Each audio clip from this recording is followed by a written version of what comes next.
ఇవాళ మేము పీడియాట్రిక్ వార్డుకు పోయినాం. పాప ఒక ఆమె కంప్లీట్గా అచేతన స్థితిలో పడిపోయి ఉంది.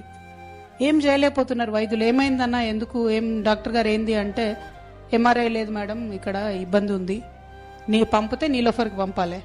సరే వాళ్ళని అడిగినాం, నీలోఫర్కి పోతారమ్మా మరి అంటే, చేతిలో రూపాయి లేదమ్మా, ఎట్లా పోవాలి అంటే దయనీయమైన పరిస్థితి. జాగృతి ఇమీడియట్గా మా జిల్లా నాయకులు లేదని అంబులెన్స్ బుక్ చేసి వాళ్ళే పంపించారు. నీలోఫర్కి పంపించు, కార్ అర్జెంట్గా అరేంజ్ చేసి పంపించు, నువ్వు నీలోఫర్లో వాళ్ళతో మాట్లాడు, ఎంఆర్ఐ అది కొంచెం చాలా అర్జెంట్, డాక్టర్ సార్ అక్కడ వాళ్ళకి చెప్తారు, ఒకసారి మాట్లాడు. కండిషన్ సన్నీ అండి, జనరల్గా నిమ్స్ లేదన్నా కూడా తనే చూస్తారు, అన్ని హాస్పిటల్స్ ఈ టేక్స్ కేర్. ఒకసారి సార్తో టచ్లో ఉండి కొంచెం అర్జెంట్ అర్ధగంటలో పంపించేసి, ఒకసారి పోండమ్మా అక్కడ నీలోఫర్ బోండ్రా పోయినాకడ చూసుకుంటాడులే, నీకెందుకు చూసుకుంటాడు, పంపించేస్తాడు. గట్టిగా ఉండు, నువ్వు నవ్వు, ఏం కాదు నువ్వు నవ్వుతే మంచిగా అవుతుంది పాప.